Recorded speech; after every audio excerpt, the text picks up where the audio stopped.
Hello everyone and welcome back to Piano Secrets. Today we will be working on Fur Elise by Beethoven, and let's start with the melody and then add the chords and arpeggios. The first melody starts on E and it has a D sharp. It goes back and forth between the two. Let me play for you and then you'll see what is the chord that is outlined in there. So if I play, there is one chord that is outlined there, and that is A, C, E, which is A minor. So all the rest of the notes are not part of the chord and are an addition to it. So if we have 3 E's and 3 D sharps, so we have 1, 2, 3. Okay, I'll do it one last time. Note that you could divide it in pairs. 1 pair, 2, 3. Okay, for this I'm using 4th finger and 3rd finger, and afterwards I rotate to the thumb, the 4th finger, 3rd, and 1. Okay, because these notes outline the A minor chord, also we'll use A minor on the left hand. If you have A minors, A, C, and E, in this case we'll double up the A that's here, we put it up here, and we'll get rid of C. So we end up with this chord, which is an A minor chord. So we have, and what we'll do is split it. So if we play from the beginning, we have the first line, and that last A on the thumb matches the 5th finger on the left hand. So let's do it one last time.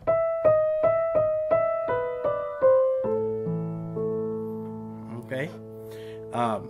After you have this, it's true that we could put a little pedal on the once we run this. We could put the pedal on the right pedal.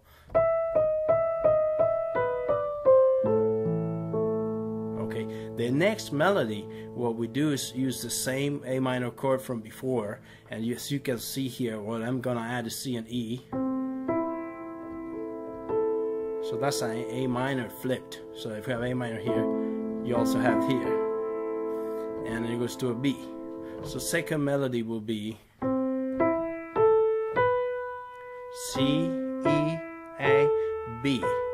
If you take a look at the chord, it's an A minor chord flipped from there to here.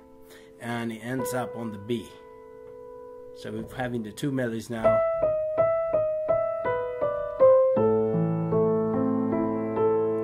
We're gonna go to B. Now this B is part of E major. E major is E, G sharp, and B, and that's why the 11th is also gonna change. So what we have is just those notes on the bass to E, E, and G sharp. So when you do, you're adding notes from the E major chord. So let's do it again from C. Okay, and that's all there is to it. There is a cross over the thumb here, and there's a 5th finger on the top. It's true that sometimes it's very difficult, it's harder to put the 4th finger here, but I recommend using the 4th finger on A. Okay, and what I want you to do maybe is do one over and over. Let's say in this case you'll do several times until it's easy, and also the first one.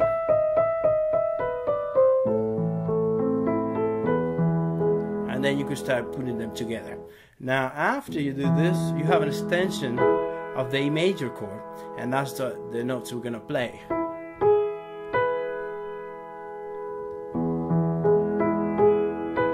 There you have it, E major.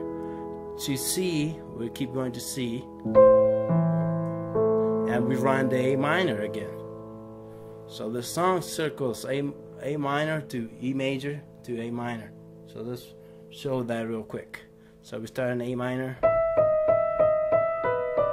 All this is A minor notes to E major to A minor. Then it goes back, but it goes back not straight to E, but it's playing the thumb and then going an octave at the interval of an octave and repeating.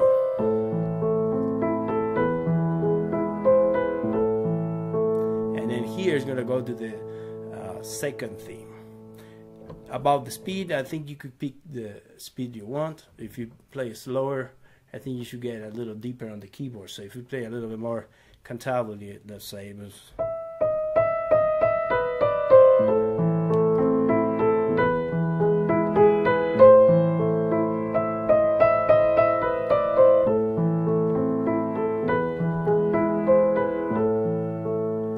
Or you could play a little, pick up your pace and play it fast if you like.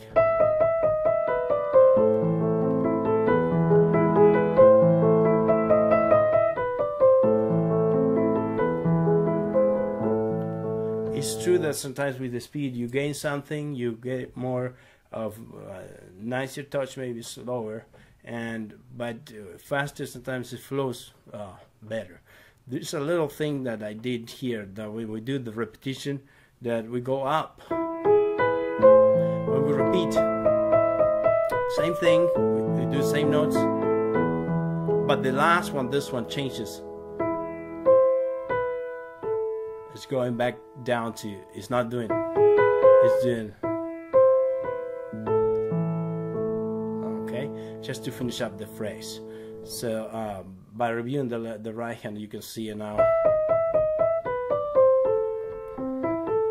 Going up all the time. Now, that's the one that's a little different from before. Okay, so we could say that it's kind of using the A minor scale.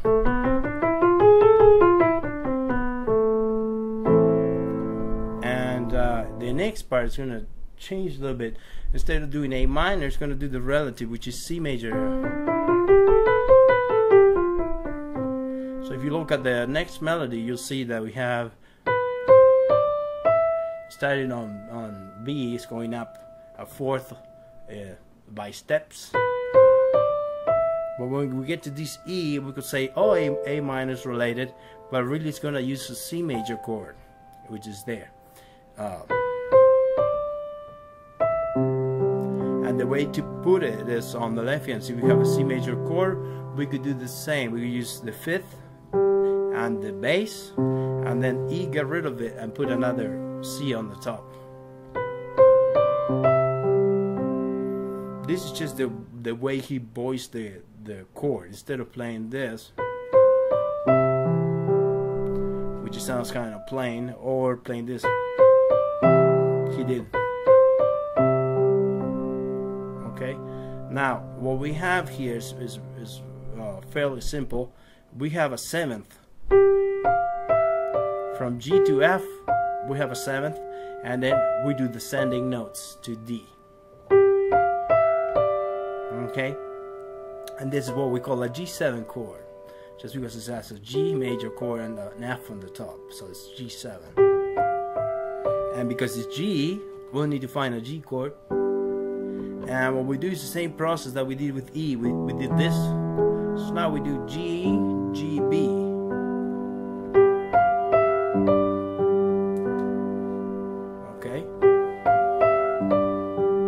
I recommend doing each one over and over till you get it. So we tie both up, but we'll have.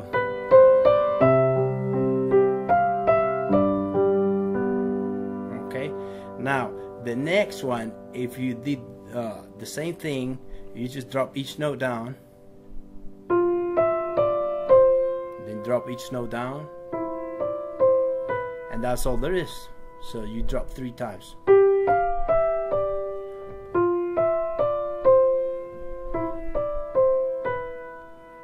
Okay, so if you take it from here, now we're going to A minor, and then to E. Okay, let me do that again. First to G, to A, to Notice that the last note matches the left hand. The C matches the A. And the B matches the E. And when we get to the B, we have the two E's. Two thumbs on the E and the top one. Again, thumb, fifth finger, then we jump, thumb, and fifth finger. So all together will be like this.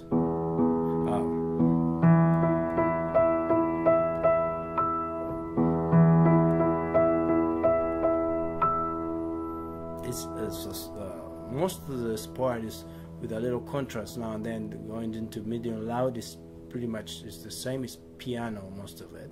You could play with different colors, but it's the same thing. So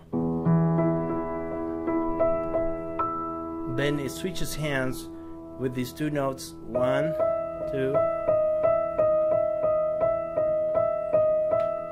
and it goes back to the beginning.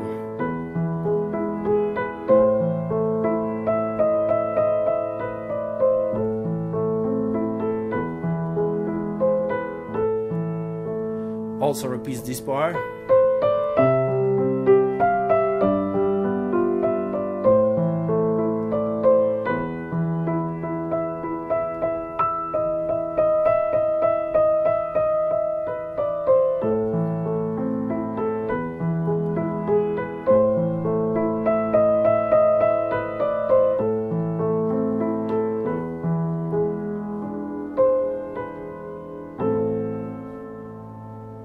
For now, I think you can end it there on the repetition. Now, it's true that it keeps going to this section, but I think that's more complicated. If you want me to teach you this part, let us know in the comment and I will do that. So to have a more structured way of practicing, I think every time you do the line, let's say if you play this, think on the chords that are involved. So it's A minor, so it's this. Now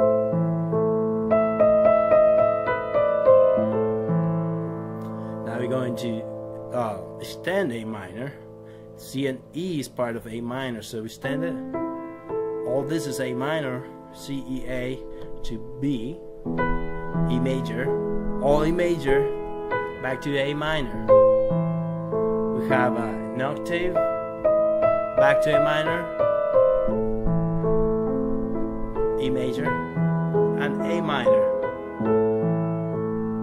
This repeats twice, so we could go back and repeat it, but if you don't repeat it, you go right to C major. You can see here the E matches the C major chord, to G, to A minor, to E, and they're all E's there, and back to this.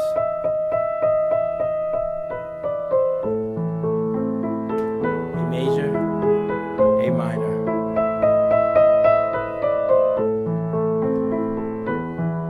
and then here I put a D, which is at the end of the song,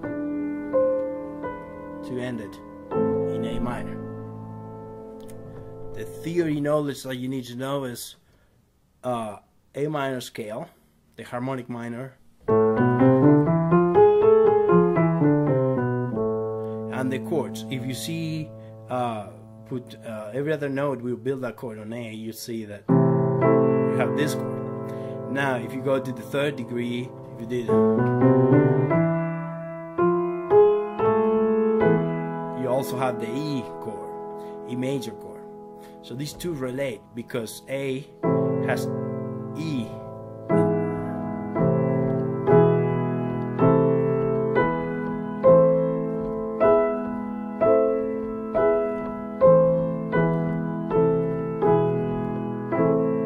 All I did is what Beethoven did, play A minor to E minor. A is the first chord, so we could label this sometimes with Roman numbers, first chord, and then because it's 1, 2, 3, 4, 5, that would be the fifth chord.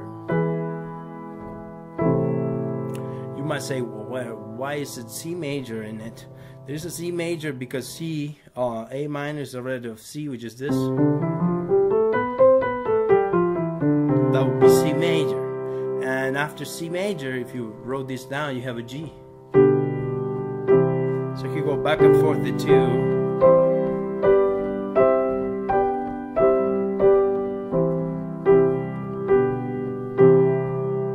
and then at the end, after that, it goes back to A and then E with this. This could help you to sometimes improvise. If you want to improvise going from A minor to E major, you can start making your own song. You could play something like this.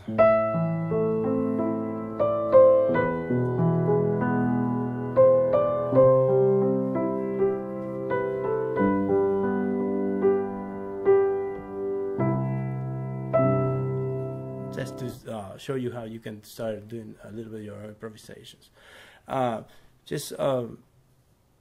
Please let us know if you have any comments. Let us know if you have any questions. If you enjoyed this video, please like it and subscribe. Thank you very much.